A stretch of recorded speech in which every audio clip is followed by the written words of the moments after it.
Hello दोस्तों, स्वागत है आपका एक बार फिर मेरे channel love for all purpose पे। अब हम सेक्शन 158 देखते हैं। सेक्शन 158 रिपोर्ट कैसे दी जाएगी।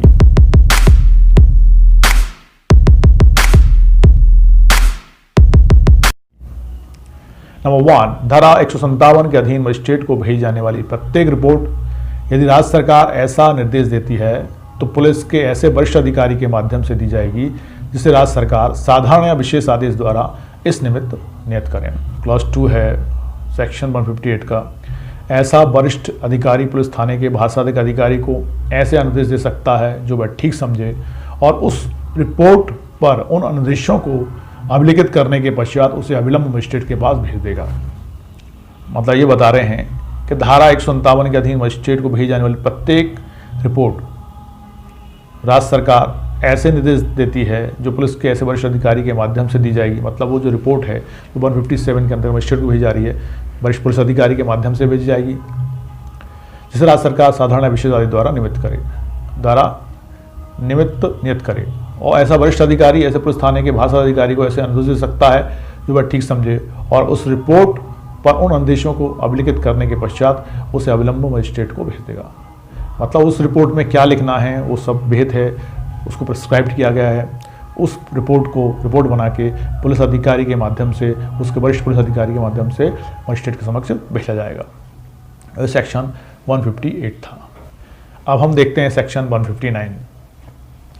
अन्वेषण या प्रारंभिक जांच करने की शक्ति।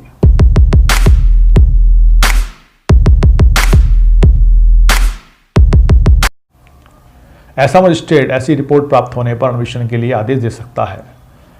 या यदि वह ठीक समझे तो वह इस संहिता में उपबंधित रीति से मामले की प्रारंभिक जांच करने के लिए या उसको अन्यथा निपटाने के लिए तुरंत कार्रवाई कर सकता है या अपने अधीनस्थ किसी मजिस्ट्रेट को कार्रवाई करने के लिए प्रतिनियुक्त कर सकता है। ठीक है, अन्वेषण या प्रारंभिक जांच करने की शक्ति का आदेश दे सकता है मजिस्ट्रेट ऐसी रिपोर्ट प्राप्त होने पर और इस संहिता उपबंध रीति से मामले की प्रारंभिक जांच करने के लिए उसको अन्यथा निपटाने के लिए तुरंत कार्रवाई करने की भी कह सकता है या अपने अधीनस्थ किसी मजिस्ट्रेट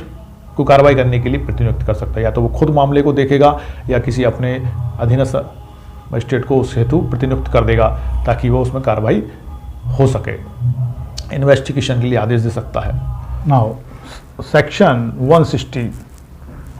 साक्ष्यों की हाजिरी की अपेक्षा करने की पुलिस अधिकारी की शक्ति।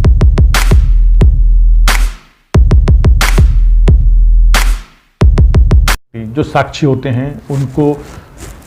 की उपस्थिति एवं उनकी अपेक्षा है कि वो हाजिर हों और अपना साक्ष्य दें, तो उसके बारे में प्रोसीजर वो बता रहे हैं 160 में। क्लॉज 1, कोई पुलिस अधिकारी जो इस अध्याय के अधीन अन्वेषण कर रहा है अपने थाने की या किसी पास के थाने की सीमाओं के अंदर विद्यमान किसी ऐसी व्यक्ति से जिसकी दी गई पुलिस इत्तला से या अन्यथा उस मामले के तथ्यों और परिस्थितियों से परिचित होना प्रतीत होता है अपने समक्ष हाजिर होने की अपेक्षा लिखित आदेश द्वारा कर सकता है और वह व्यक्ति अपेक्षानुसार हाजिर होगा। मतलब वो ये कह रहे हैं कोई व्यक्ति है जिसने इत्तला दी है और जिसकी उपस्थिति आवश्यक है, चाहे वो उनकी उसी थाने की सीमाओं के अंतर्गत हो या अन्य आसपास के थाने की सीमाओं के अंतर्गत हो, तो अंदर विद्यमान है, तो ऐसे व्यक्ति को वो क्या करेगा, इत्तला दी है जिसने अंदर उस मामले तथ्यों परिस्थितियों में परिचित होना प्रतीत होता है। मतलब या तो इत्तला दी है उसने या उस मामले से वो परिचित है या मामलों और परिस्थितियों के बारे में वो जानता है, तथ्यों के बारे में वो जानता है,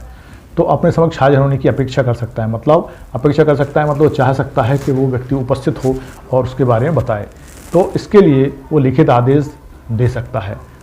लिखित आदेश द्वारा कर सकता है और व्यक्ति अपेक्षानुसार हाजिर होगा। तो वो व्यक्ति जिससे हाजिरी की उपस्थिति चाही गई है, अपेक्षा है, तो ऐसे व्यक्ति को लिखित आदेश दिया जाएगा कि वो उपस्थित हो और उनके बारे में, उन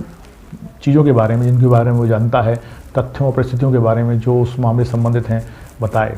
तो वो अपेक्षा कर सकता है और वो उसको उपस्थित होना पड़ेगा, उसके लिए वो लिखित आदेश देगा। वहीं उसमें परंतु भी लगा रखा है, परंतु किसी पुरुष से, यदि पुरुष है जो 15 वर्ष से कम आयु का है या 65 वर्ष से अधिक आयु का है, ठीक है, या किसी स्त्री से या किसी मानसिक या शारीरिक रूप से निःशक्त व्यक्ति से ऐसे स्थान में जिसमें ऐसा पुरुष या स्त्री निवास करती है भिन्न किसी स्थान पर हाजिर होने की अपेक्षा नहीं की जाएगी। मतलब वहीं उन्हें प्रोविजो भी दे दिया, मतलब सुविधा का पूरा ध्यान रखा जाएगा कि बालक वो पुरुष है, बालक 15 वर्ष से कम आयु का है या 65 वर्ष से अधिक आयु का है, वहाँ स्त्री है या कोई मानसिक या शारीरिक रूप से विकलांग है, निःशक्त व्यक्ति है, तो उसको उस स्थान से आने के लिए उससे अपेक्षा न की जाएगी जिस स्थान में वो पुरुष या स्त्री रहती है। हाँ, वहीं उसको वहीं रखा जाएगा, वहाँ उससे अपेक्षा के अनुसार जानकारी ली जा सकती है, लेकिन उसको वहाँ उपस्थित होने के लिए नहीं कहा जाएगा। वहीं क्लॉज 2 है, अपने निवास स्थान से भिन्न किसी स्थान पर उपधारा 1 के अधीन हाजिर होने के लिए प्रत्येक व्यक्ति के उचित खर्चों का पुलिस अधिकारी द्वारा संदाय करने के लिए राज्य सरकार इस निमित्त बनाए गए नियमों द्वारा उपबंध कर सकती है। मतलब जो व्यक्ति को, वही क्लॉज 1 है जो इसका सेक्शन 160 का क्लॉज 1 में जैसे अपेक्षा की गई है किसी व्यक्ति से उपस्थित होने की साक्षी के रूप में, तो उस व्यक्ति जिसको भी साक्षी के लिए बुलाया जाएगा तो उसको जो हर्जा खर्चा है, उसका उचित खर्चे हैं जिसको आने जाने में लगे हैं, वो पुलिस अधिकारी राज्य सरकार द्वारा जो विहित है या